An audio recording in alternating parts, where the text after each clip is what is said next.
este tema vamos a hablar del concepto de depresión endogámica o consanguínea.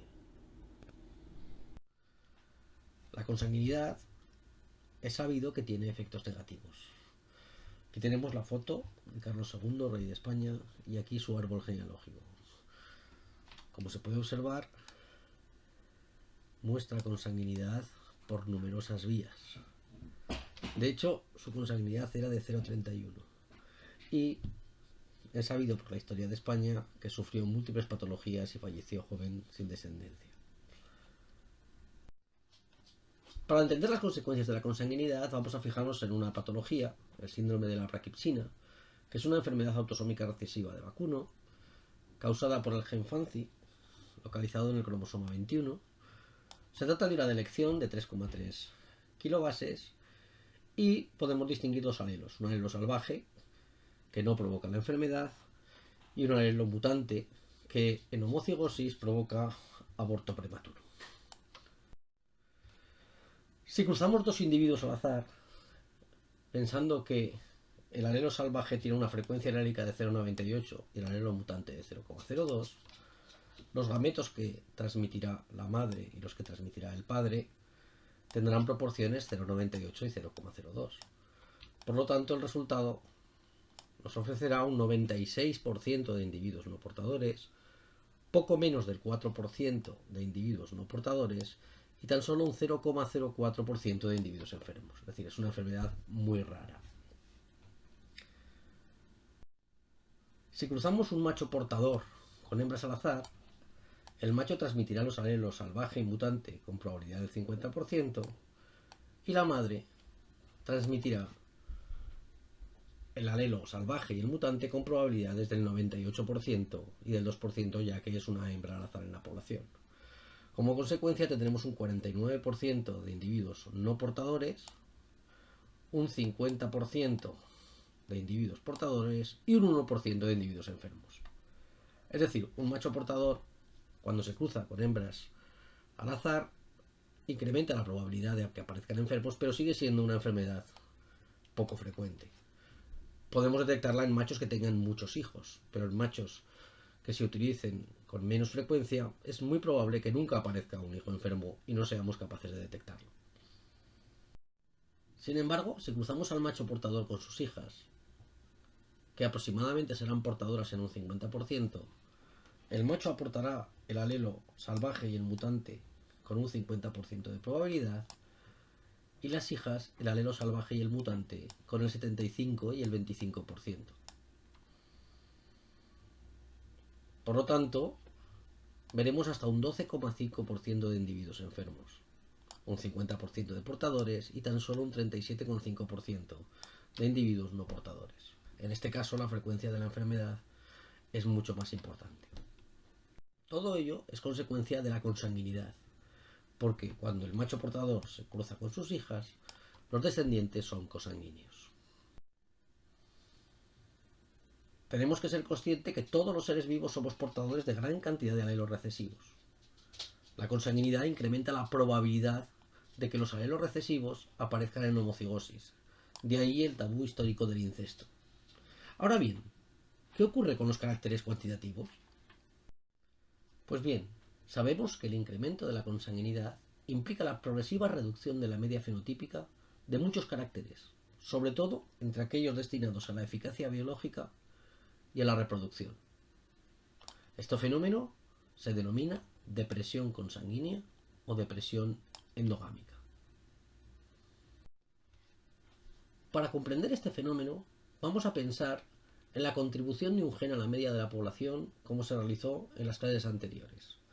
Tenemos un gen bialélico con alelos A1 y A2 y los valores genotípicos son más A para los A1A1, D para los A1A2, menos A para los A2A2. En una población sin consanguinidad y en equilibrio Hardy-Weber, las frecuencias serán P cuadrado 2PQ y Q cuadrado, que multiplicado por los valores fenotípicos nos permiten calcular la media de la población, como ya hemos hecho en las clases anteriores.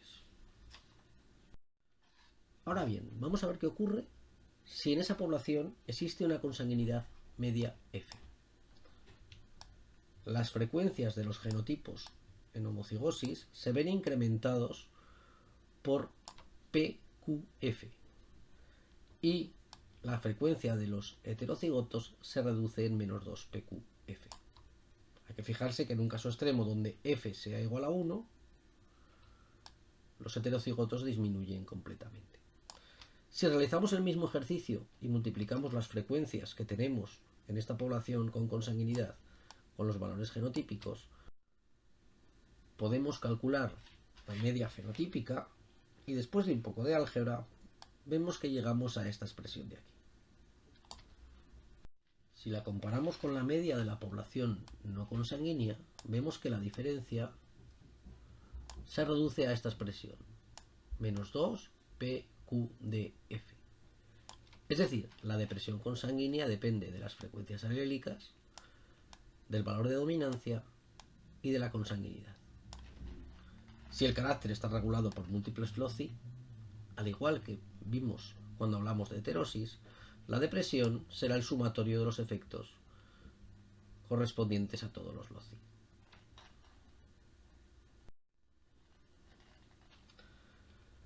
Podemos ver que el principal efecto de la consanguinidad es aumentar la frecuencia de los genotipos homocigotos, es decir, reducir la frecuencia de los heterocigotos.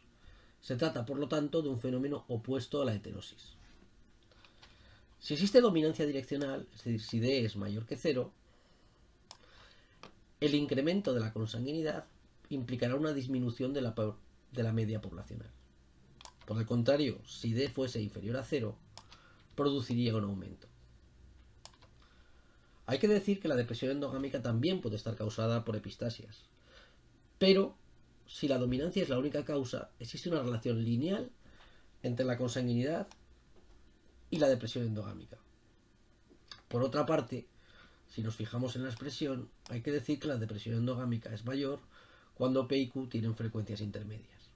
Es lógico, en frecuencias extremas ya casi todos los individuos son homocigotos. El porcentaje de heterocigotos en la población sin consanguinidad es de por sí muy pequeño.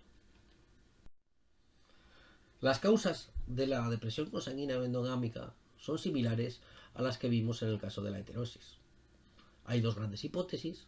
Por un lado, la hipótesis de la sobredominancia, que dice que los heterocigotos poseen una mayor eficacia biológica. Por lo tanto, se incrementa la consanguinidad y disminuye su frecuencia, la eficacia biológica se reducirá.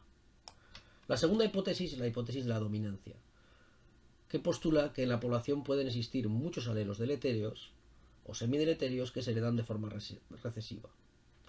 El incremento de la consanguinidad hará aumentar su frecuencia y por tanto la eficacia biológica disminuirá. Por todos estos motivos, en el manejo habitual de las poblaciones animales, tanto en selección como en conservación, la regla general será evitar la consanguinidad.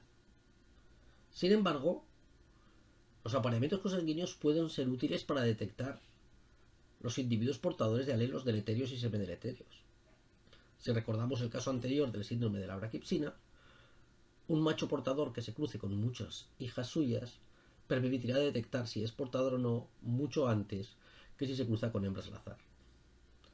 Por otra parte, los apareamientos consanguíneos se usaron para la formación histórica de las razas, que se realizaron a través del apareamiento entre individuos similares.